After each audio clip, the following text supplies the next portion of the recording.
ഞാനൊരു ആദിമകാലത്തെ ഗുഹാമനുഷ്യനായിരുന്നു.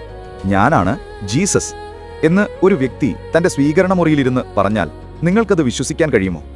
ഇതാണ് ലോകമെമ്പാടുമുള്ള സിനിമാ പ്രേമികളുടെ തലച്ചോറിനെ പിടിച്ചുലച്ച ദ മാൻ ഫ്രം എർത്ത് എന്ന സിനിമയുടെ ആശയം. 14,000 വർഷം ഭൂമിയിൽ ജീവിച്ച ഒരു മനുഷ്യൻ.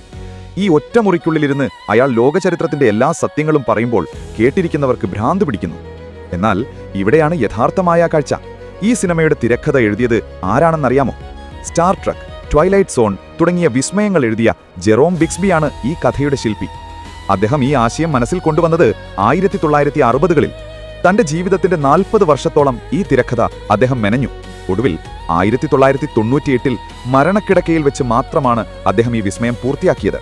40 വർഷത്തെ പ്രയത്നത്തിനൊടുവിൽ പിറവിയെടുത്ത ഈ മാസ്റ്റർ പീസ് ക്രാഫ്റ്റ് ഇന്നും ലോകമെമ്പാടുമുള്ള ചലച്ചിത്രകാരന്മാരുടെ പ്രചോദനമാണ്. മലയാളത്തിലെ ലോക പോലുള്ള സിനിമകൾ പോലും ഈ ആശയത്തിൽ നിന്ന് പ്രചോദനം ഉൾക്കൊണ്ടവയാണ്. ആ കഥ മനുഷ്യന്റെ ഭാവനയ്ക്ക് എത്രത്തോളം വലുതാകാൻ കഴിയുമെന്നും നമ്മൾ കണ്ടിട്ടില്ലാത്ത സത്യങ്ങൾ എത്ര നിഗൂഢമായിരിക്കുമെന്നും ചിന്തിപ്പിക്കുന്നു.